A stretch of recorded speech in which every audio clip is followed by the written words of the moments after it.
On June 25, 1975, Mozambique gained its independence from Portugal.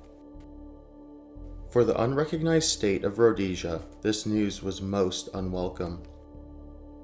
A nation which had been a close trade partner and military ally was now outright hostile.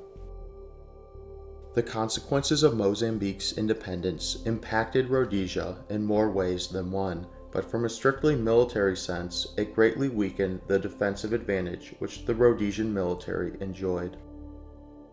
The armed wing of ZANU, ZANLA, had based their operations in Zambia on Rhodesia's northern frontier. However, between the two nations flowed the Zambezi River, making any crossing slow, difficult, and dangerous. With the Rhodesian military, aided by apartheid South Africa, patrolling the border, ZANLA could only effectively transport small numbers of men and supplies across the border. As early as 1972, ZANLA had proven the effectiveness of attacks based in Mozambique. They had been able to cross the Zambezi and rebel-occupied portions of Mozambique to attack Rhodesia seemingly out of nowhere. The success led first to a trickle and then a stream of Zimbabwe freedom fighters from Zambia into Mozambique. ZANLA would soon have the opportunity to establish a secure military presence south of the Zambezi. Further, Rhodesia would have no choice but to overstretch their meager forces to guard a further 800 miles of border. In most nations' eyes, Rhodesia was an illegitimate state. Its adversaries were freedom fighters who received considerable support from foreign powers. Even Rhodesia's closest ally, apartheid South Africa, was uncommitted, to put it nicely, willing to use Rhodesia as a bartering chip in its own international issues. Rhodesia's situation, however precarious, did not guarantee its downfall. It was not dumb luck that had led Rhodesia to sustain nearly a decade of embargo and condemnation from the international community. The majority of the white population and a minority of the black population were thoroughly behind the Smith government. The army, while small, was well trained and motivated. Their intelligence gathering operations were stellar, and importantly for this video, they had 2 world premier Special Forces units in the SAS and Selous Scouts. You may know of the Selous Scouts for their famous appearance, men in short shorts armed with camouflaged FALs. They were a racially integrated unit who specialized in surprise attacks and sabotage. In the next 4 years, they would earn their laurels as one of the greatest Special Forces units in history.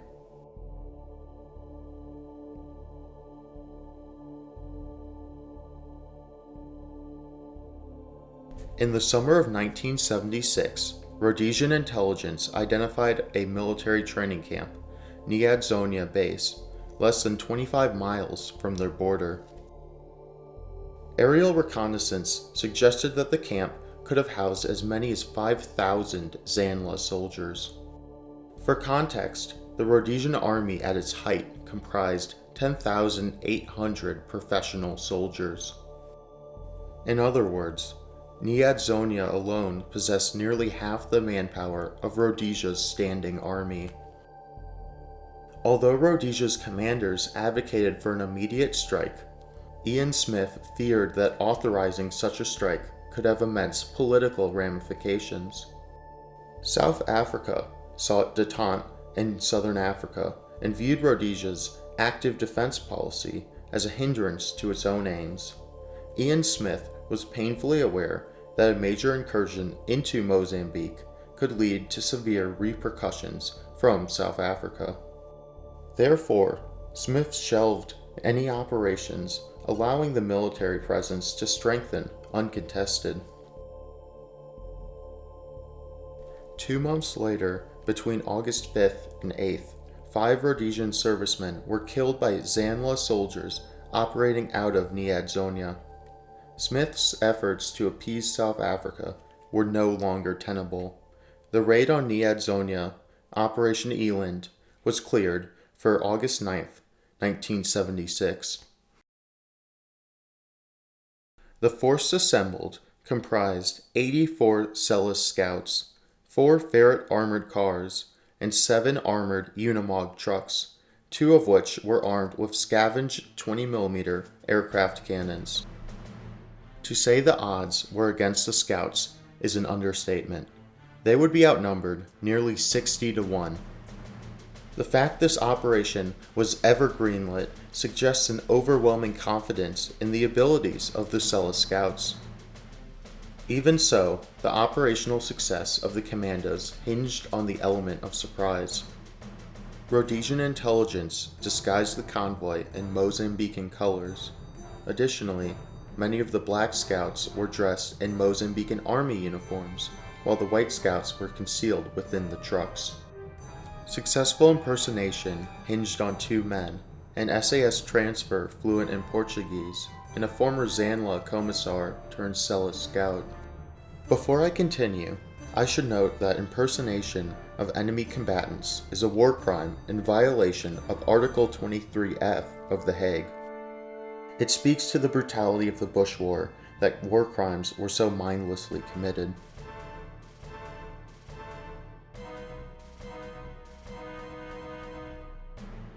The operation commenced with the convoy passing the border undetected. To maintain the illusion, the convoy drove 20 miles down the main road towards the port city of Beira before abruptly changing course. In order to secure the road home, 12 scouts were placed in strategic positions along the route. The convoy, which now transported 72 scouts, drove directly into Niadzonia base. Somehow, on the thin pretext of dropping off military supplies, the entire convoy entered the base without suspicion.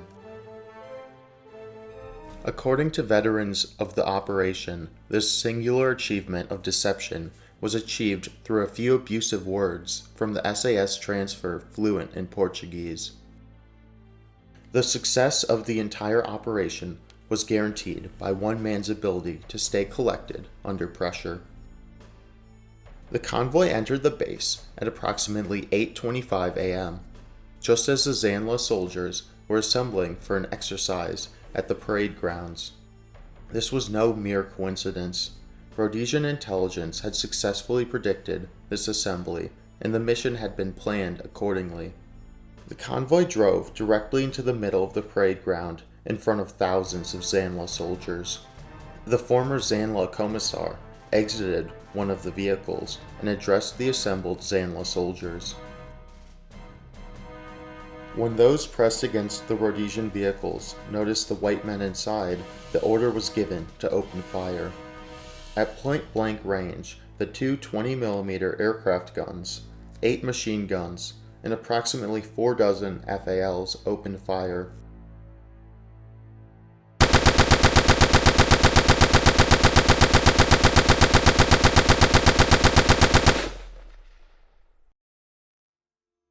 The Zanla soldiers, up to this point unaware of the hostile presence within their camp, were fired upon indiscriminately.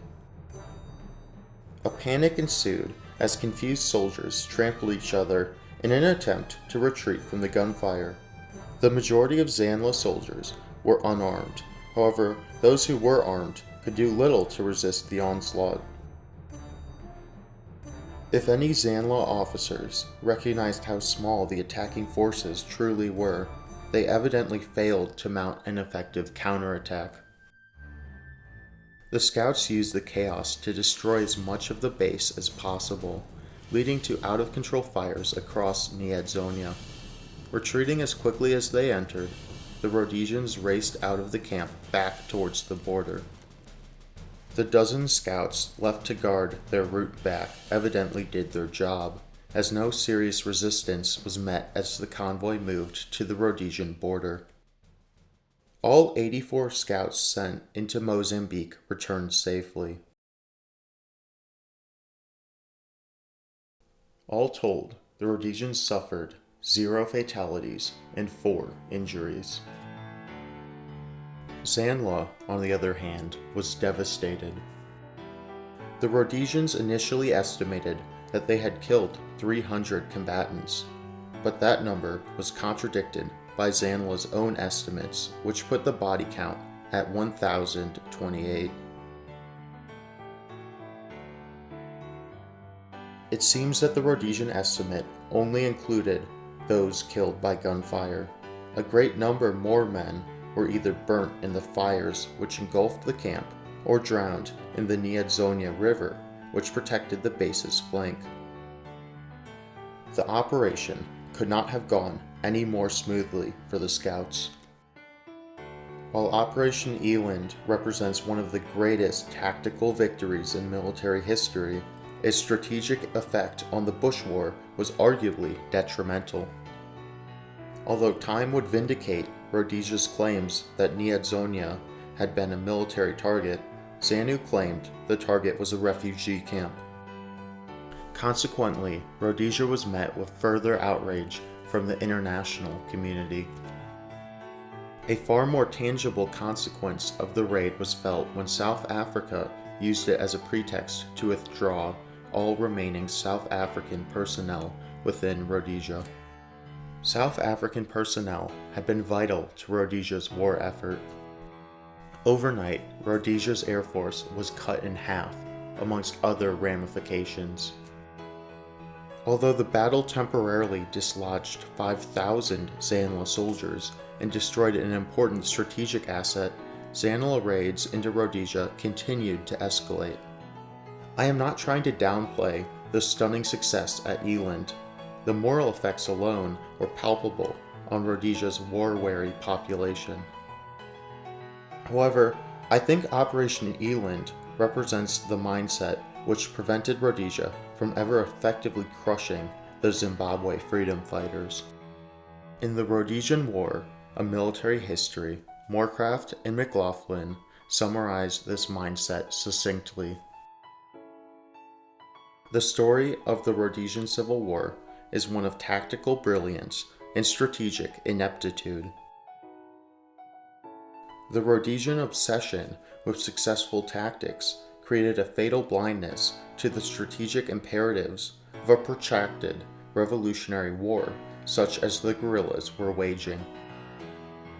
So long as the rebels enjoyed international support, Rhodesia could never win the war on kill counts alone.